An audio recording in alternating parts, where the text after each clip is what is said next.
ಈಗ 10th class complete ಆದ ತಕ್ಷಣ ಸ್ಟೂಡೆಂಟ್ಸ್ ಇರೋ ಕನ್ಫ್ಯೂಷನ್ ಏನಪ್ಪಾ ಅಂದ್ರೆ ಮುಂದೆ ಏನೇನು ಅಪಾರ್ಚುನಿಟಿ ಇದೆ, ನಾವು ಲೈಫಲ್ಲಿ ನಮ್ಮ ಕರಿಯರಲ್ಲಿ ಏನ್ ಸೆಲೆಕ್ಷನ್ ಮಾಡಿದ್ರೆ, ಯಾವ ಕರಿಯರ್ ಪಾತನ ಸೆಲೆಕ್ಷನ್ ಮಾಡಿದ್ರೆ ಮುಂದೆ ಯಾವ ಕಾಲೇಜ್ ಸಿಗುತ್ತೆ, ಯಾವ ಜಾಬ್ ಸಿಗುತ್ತೆ ಅಂತೇಳಿ ಕನ್ಫ್ಯೂಷನ್ ಎಲ್ಲ ಸ್ಟೂಡೆಂಟ್ಸ್ಗೆ ಮತ್ತು ಪೇರೆಂಟ್ಸ್ಗೆ ಇರುತ್ತೆ. ಬಟ್ ಅದಕ್ಕೆ ಸೊಲ್ಯೂಷನ್ ಕೂಡ ಇರುತ್ತೆ. ಅದು ಜಾಸ್ತಿ ಜನರಿಗೆ ಗೊತ್ತಿಲ್ಲ. ಈಗ ಔಟ್ ಆಫ್ ಕಂಟ್ರಿ, ಯುರೋಪಲ್ಲಿ, ಆಸ್ಟ್ರೇಲಿಯಾ, ಅಮೆರಿಕಾದಲ್ಲಿ ಎಲ್ಲ ಏನು ಮಾಡ್ತಾರೆ ಅಂದರೆ, ಈ ಸ್ಟೂಡೆಂಟ್ಸಿಗೆ ಈಗ 8th 9th 10th ಕ್ಲಾಸ್ ಬಂದ ತಕ್ಷಣ ಕರಿಯರ್ ಕೌನ್ಸಿಲಿಂಗನ್ನು ಮಾಡ್ತಾರೆ. ಅಂದರೆ ಸ್ಟೂಡೆಂಟ್ನ ಸ್ಟ್ರೆಂತು, ಅವ್ರ ವೀಕ್ನೆಸ್ಸು, ಅವ್ರ personality, career interest, learning style ಎಲ್ಲ ಐಡೆಂಟಿಫೈ ಮಾಡಿ ಸ್ಕೋರ್ ವೈಸನ್ನು ಡಿಸ್ಟ್ರಿಬ್ಯೂಟ್ ಮಾಡಿಬಿಟ್ಟು ಯಾವ ಕರಿಯರ್ ಸ್ಟೂಡೆಂಟ್ಗೆ ಮ್ಯಾಚ್ ಆಗುತ್ತೆ ಅಂಥೇಳಿ ಮೊದಲೇ ಅದನ್ನೆಲ್ಲ ಪ್ಲ್ಯಾನ್ ಮಾಡಿ ಇಟ್ಕೋತಾರೆ. ಕರಿಯರ್ ಪಾತ್ ಇರುತ್ತೆ, ಅದನ್ನ ಫಾಲೋ ಮಾಡ್ತಾರೆ. And ultimately end of the day ಅವ್ರಿಗೆ ಏನು ಇಷ್ಟ ಇರುತ್ತೋ ಆ ಜಾಬ್ಗೆ ಹೋಗಿ ಅವರು ರೀಚ್ ಆಗ್ತಾರೆ. ಬಟ್ ಇಂಡಿಯಾದಲ್ಲಿ ಪ್ರಾಬ್ಲಮ್ ಏನಂದ್ರೆ, ಈಗ ಗೌರ್ಮೆಂಟ್ಗೂ ಗೊತ್ತು what is importance of career counselling ಅಂತೇಳಿ. ಬಟ್ ಗೌರ್ಮೆಂಟ್ ಅದನ್ನ ಕಂಪಲ್ಸರಿ ಮಾಡಿಲ್ಲ. ಸೊ ಅವ್ರು ಏನು ಹೇಳಿದ್ರೆ ಜಸ್ಟ್ ಕರಿಯರ್ ಕೌನ್ಸಿಲಿಂಗ್ ಮಾಡಬೇಕು ಎಲ್ಲ ಸ್ಕೂಲ್ಗಳಲ್ಲಿ, ಎಲ್ಲ ಯೂನಿವರ್ಸಿಟಿಗಳಲ್ಲಿ ಮಾಡ್ಬೇಕಂತ ಹೇಳಿದ್ದಾರೆ. ಬಟ್ ಕಂಪಲ್ಸರಿ ಇಲ್ಲ. ಸೊ ಕರಿಯರ್ ಕೌನ್ಸಿಲಿಂಗ್ ನಮ್ಮ ಸ್ಟೂಡೆಂಟಿಗೆ ಸಿಗ್ತಾ ಇಲ್ಲ. ಸೊ ಈಗ ಸ್ಟೂಡೆಂಟ್ಸ್ ನಮ್ಮಲ್ಲಿ ಏನು ಮಾಡ್ತಾರಪ್ಪ, 10th ಕಂಪ್ಲೀಟ್ ಆಯ್ತಾ, ಸೊ ಅವ್ರು ನೋಡ್ತಾರೆ ತಮ್ಮ ಸ್ಕೋರ್ ಎಷ್ಟು ಬರುತ್ತೆ ಅಂತೇಳಿ. 80 ಇಲ್ಲ 90 ಅಬೌವ್ ಇತ್ತಪ್ಪ ಅಂದರೆ ಓ ಸೈನ್ಸ್ ಮಾಡೋಣ ಅಂಥೇಳಿ ಸೈನ್ಸ್ ಅಡ್ಮಿಷನ್ ಮಾಡ್ತಾರೆ. ಆಮೇಲೆ 80ಕ್ಕಿಂತ ಕಮ್ಮಿ ಇತ್ತು, ಅದೊಂದು ಸ್ವಲ್ಪ ಕಾನ್ಫಿಡೆನ್ಸ್ ಕಮ್ಮಿ ಇತ್ತು, ಸೈನ್ಸ್ ಡಿಫಿಕಲ್ಟ್ ಅಂತೇಳಿ ವಿಚಾರ ಮಾಡಿದ್ರೆ ಕಾಮರ್ಸ್ಗೆ ಹೋಗಿ ಅಡ್ಮಿಷನ್ ಮಾಡ್ತಾರೆ. ಆಮೇಲೆ ಈಗ 50-60% ಅದಕ್ಕಿಂತ ಕಮ್ಮಿ ಆಗಿತ್ತಪ್ಪ ಅಂದರೆ ಆರ್ಟ್ಸಿಗೆ ಹೋಗಿ ಅಡ್ಮಿಷನ್ ಮಾಡ್ತಾರೆ, ಕಲಾ ವಿಭಾಗ. ಮತ್ತು ಯಾವ ಸ್ಟೂಡೆಂಟ್ಸ್ಗೆ ಜಲ್ದಿ ಜಾಬ್ ಬೇಕು ಅವ್ರು ಏನು ಮಾಡ್ತಾರೆ ಅಂದರೆ ಡಿಪ್ಲೊಮಾಗೆ ಹೋಗಿ ಅಡ್ಮಿಷನ್ ಮಾಡ್ತಾರೆ. ಸೊ ಇದೇನಾಗಿದೆ ಅಂದರೆ ಲೈಕ್ ಕಾಮನ್ ಟ್ರೆಂಡ್ ಇದು, ಎಲ್ಲರೂ ಅದನ್ನೇ ಫಾಲೋ ಮಾಡ್ತಾರೆ, ನಾವು ಅದನ್ನೇ ಫಾಲೋ ಮಾಡ್ತಾ ಇದ್ದೀವಿ. ಬಟ್ ಅದಕ್ಕೆ ಏನು ಕರೆಕ್ಟ್ ಸೊಲ್ಯೂಷನ್ ಅಪ್ಪ ಅಂದರೆ career counselling. So career counselling ಏನು 100% ಕರೆಕ್ಟ್ ಅಂತ ನಾನು ಹೇಳಲ್ಲ. ಬಟ್ ಅದೊಂದು ವೇ ಅದು. ಅದನ್ನು ಲೈಕ್ ಕರಿಯರನ್ನು ಸೆಲೆಕ್ಷನ್ ಮಾಡೋದಕ್ಕೆ ಒಂದು ಪಾತ್, ಒಂದೊಳ್ಳೆ ಆಪ್ಷನ್. ಸೊ ಸೊಲ್ಯೂಷನ್ ಇದು ಇರುತ್ತೆ. ಸೊ ಇದರಲ್ಲಿ ಏನಿರುತ್ತಪ್ಪ ಅಂದರೆ ಸ್ಟೂಡೆಂಟ್ಗೆ ಒಂದು ಟೆಸ್ಟ್ ಇರುತ್ತೆ.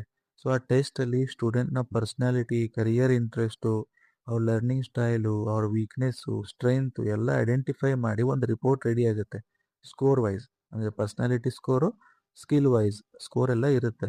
ಮತ್ತು ಸ್ಕಿಲ್ ಒಂದು ವೇಳೆ ಕಮ್ಮಿ ಇದ್ದರೆ ಯಾವ್ಯಾವ ಸ್ಕಿಲ್ನ ಡೆವಲಪ್ ಮಾಡ್ಕೋಬೇಕು ಅದು ಕೂಡ ರಿಪೋರ್ಟಲ್ಲಿ ಸಜೆಸ್ಟ್ ಆಗುತ್ತೆ. ಸೊ ಇನ್ನೊಂದು ಏನಪ್ಪ ಅಂದರೆ ಈಗ ಕರಿಯರ್ ಆಪ್ಷನ್ಸು 1-2 ಇಲ್ಲ, ನಾವು ಲಿಸ್ಟ್ ಮಾಡ್ಕೊತ ಹೋದರೆ ಮೋರ್ ದೆನ್ 2000 3000 ಅಂತ ಇರುತ್ತೆ. ಸೊ ಅದರಲ್ಲಿ ನಾವು ಎಂಡ್ ಆಫ್ ದ ಡೇ ಒಂದು ಕರಿಯರನ್ನು ಸೆಲೆಕ್ಟ್ ಮಾಡಬೇಕು. ಸ್ಟೂಡೆಂಟ್ಸ್ ಏನು ಮಾಡ್ತಾರೆ ಈಗ, ಅವರು ರ್ಯಾಂಡಮ್ಲಿ ಸೆಲೆಕ್ಟ್ ಮಾಡ್ತಾರೆ. ಈಗ ಯಾರೋ ಟೀಚರ್ ಹೇಳಿದ್ರು, ಇಲ್ಲ ಯಾರೋ ಫ್ರೆಂಡ್ಸ್ ಅಡ್ಮಿಷನ್ ಮಾಡಿದ್ದಾರೆ ಆ ಕಾಲೇಜಲ್ಲಿ, ಓಕೆ ನಾನು ಅಲ್ಲೇ ಹೋಗಿ ಅಡ್ಮಿಷನ್ ಮಾಡ್ತೀನಿ ಅಂತ ಹೇಳಿ ಈ ರೀತಿ ಕರಿಯರನ್ನು ಸೆಲೆಕ್ಟ್ ಮಾಡ್ತೀವಿ. ಸೊ 10th ಆದಮೇಲೆ 11th 12th ಕಂಪ್ಲೀಟ್ ಮಾಡ್ತೀವಿ. 12th ಆದಮೇಲೆ ಡಿಗ್ರಿ ಅಡ್ಮಿಷನ್ ಮಾಡ್ತೀವಿ. ಅದು ಜಸ್ಟ್ ಫ್ರೆಂಡ್ಸು ಅಥವಾ ಯಾರೋ ಒಳ್ಳೆ ಸೀಟ್ ಇದೆ, ಒಳ್ಳೆ ಕಾಲೇಜ್ ಇದೆ ಅಂತ ಹೇಳಿದ ತಕ್ಷಣ ಹೋಗಿ ಅಡ್ಮಿಷನ್ ಮಾಡ್ತೀವಿ. ಬಟ್ ಲಾಸ್ಟ್ಗೆ ಏನೂ ಜಾಬ್ ಸಿಗಲ್ಲ, ಆವಾಗ ತೊಂದರೆ ಆಗುತ್ತೆ. ಸೊ ಅದಕ್ಕೆ ಪ್ರಾಪರ್ ವೇ ಅಂದರೆ ಈಗ ಡಿಸೈಡ್ ಮಾಡಬೇಕು, ನಾನು ಮುಂದೆ ಏನು ಆಗ್ತೀನಿ ಕರಿಯರಲ್ಲಿ. ಓಕೆ ನಾನು ಪೊಲೀಸ್ ಆಗ್ತೀನಿ ಅಂತೇಳಿ ಡಿಸೈಡ್ ಆದರೆ ಪೊಲೀಸ್ ಆಗೋದಕ್ಕೆ ಏನೇನು ಆಪ್ಷನ್ ಇದೆ, ಸೈನ್ಸ್ ಮಾಡಿ ಕೂಡ ಆಗ್ಬೋದು, ಕಾಮರ್ಸ್ ಮಾಡಿನೂ ಆಗ್ಬೋದು, ಆರ್ಟ್ಸ್ ಮಾಡಿನೂ ಆಗ್ಬೋದು. ಬಟ್ ಮೂರಲ್ಲಿ ಯಾವ್ದು ಬೆಟರ್ ವೇ? ಈಗ ಆರ್ಟ್ಸ್ ಅಂತ ಸ್ವಲ್ಪ ಜನ ಹೇಳ್ತಾರೆ. ಆರ್ಟ್ಸಿಂದ ಏನಂದರೆ, ಈಗ ಆರ್ಟ್ಸ್ ಮುಖಾಂತರ ಹೋಗೋದ್ರಿಂದ ನೀವು ಡೈರೆಕ್ಟ್ಲಿ ಹೋಗಿ ಪೊಲೀಸ್ ಎಕ್ಸಾಮ್ ಕ್ಲಿಯರ್ ಮಾಡಿದ್ರಿ ಅಂದರೆ ವೆಲ್ ಆ್ಯಂಡ್ ಗುಡ್, ಲೈಕ್ ಏನು ನಾವು ಎಕ್ಸ್ಪೆಕ್ಟ್ ಮಾಡಿದ್ವಿ ಅದೇ. ಬಟ್ ಅಲ್ಲಿ ಪ್ಲ್ಯಾನ್ ಬಿ ಇರಲ್ಲ. ಸೊ ಅದಕ್ಕೆ ಸ್ವಲ್ಪ ಜನ ಏನು ಹೇಳ್ತಾರೆ, ಸೈನ್ಸ್ ಮುಖಾಂತರ ಹೋಗಿ ಒಂದು ವೇಳೆ ನಿಮ್ಮ plan A government job police ಎಲ್ಲ ಆದರೆ ಓಕೆ ವೆಲ್ ಆ್ಯಂಡ್ ಗುಡ್, ಇಲ್ಲ ಅಂದರೆ ಪ್ಲ್ಯಾನ್ ಬಿ ಇರುತ್ತೆ ಅಂಥೇಳಿ ಈ ರೀತಿ ಸಜೆಸ್ಟ್ ಮಾಡ್ತಾರೆ. ಅದು ರ್ಯಾಂಡಮ್ ಆಗಿ ಸಜೆಷನ್ ಮಾಡೋದಾಯಿತು. ಬಟ್ ಸ್ಟೂಡೆಂಟಿಗೆ ಅದು ಮ್ಯಾಚ್ ಆಗುತ್ತೋ ಇಲ್ಲೋ ಅಂಥೇಳಿ ಚೆಕ್ ಮಾಡಬೇಕಾಗುತ್ತೆ. ಸೊ ಅದಕ್ಕೆ ಕರಿಯರ್ ಕೌನ್ಸಿಲಿಂಗಲ್ಲಿ ಈಗ ಸ್ಟಾರ್ಟ್ ಆಗಿದೆ ಫ್ರಮ್ ಲಾಸ್ಟ್ 3 to 4 ಇಯರ್ಸ್. ಈಗೆಲ್ಲ ಅರ್ಬನ್ ಏರಿಯಾಸ್, ಬೆಂಗಳೂರು, ಡೆಲ್ಲಿ, ಮತ್ತು ಮುಂಬೈ, ಹೈದರಾಬಾದ್, ಮೈಸೂರು, ಚೆನ್ನೈ, ಇಲ್ಲೆಲ್ಲ ಕಡೆ ಈಗ ಕರಿಯರ್ ಕೌನ್ಸಿಲಿಂಗ್ಗೆ ಇಂಪಾರ್ಟೆನ್ಸ್ ಇದೆ.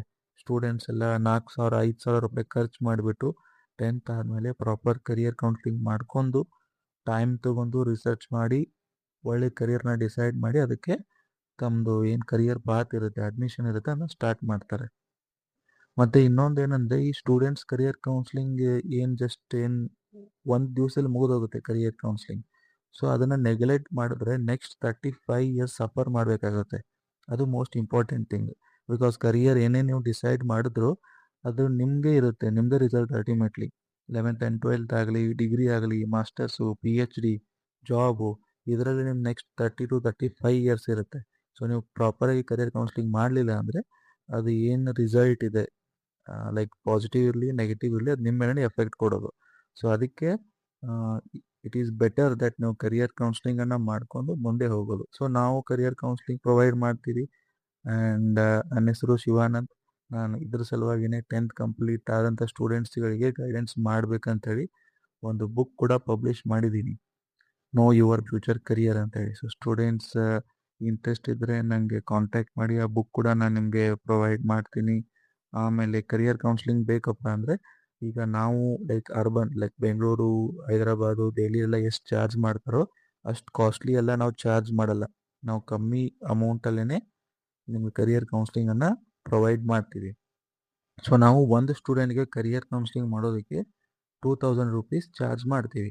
ಸೊ ನಿಮ್ಗೆ ಯಾರಾದರೂ ಇಂಟ್ರೆಸ್ಟ್ ಇದ್ದರೆ, ನಿಮ್ಮ ಕರಿಯರ್ ಬಗ್ಗೆ ಪ್ರಾಪರ್ ನಿಮಗೆ ಐಡಿಯಾ ಬೇಕಾಗಿತ್ತು, ನಿಮ್ಮದು ನೆಕ್ಸ್ಟ್ 35 ಇಯರ್ಸ್ ಸೇಫ್ ಹ್ಯಾಂಡಲ್ ಇರಬೇಕಪ್ಪ ಅಂದರೆ ನಮ್ಮನ್ನ ಕಾಂಟ್ಯಾಕ್ಟ್ ಮಾಡಿ. ನಾವು ನಿಮಗೆ ಸೈಕೋಮೆಟ್ರಿಕ್ ಕರಿಯರ್ ಅಸೆಸ್ಮೆಂಟ್ ಅಂದರೆ ಆನ್ಲೈನ್ ಟೆಸ್ಟ್ ಇರುತ್ತೆ, ಟೆಸ್ಟನ್ನು ಅಟೆಂಡ್ ಮಾಡಿ ಆಮೇಲೆ ಒಂದು ಕಾಂಪ್ರಹೆನ್ಸಿವ್ ಕರಿಯರ್ ರಿಪೋರ್ಟ್ 32 ಪೇಜ್ ಒಂದು ರಿಪೋರ್ಟ್ ಇರುತ್ತೆ, ಅದನ್ನು ಪ್ರೊವೈಡ್ ಮಾಡ್ತೀವಿ.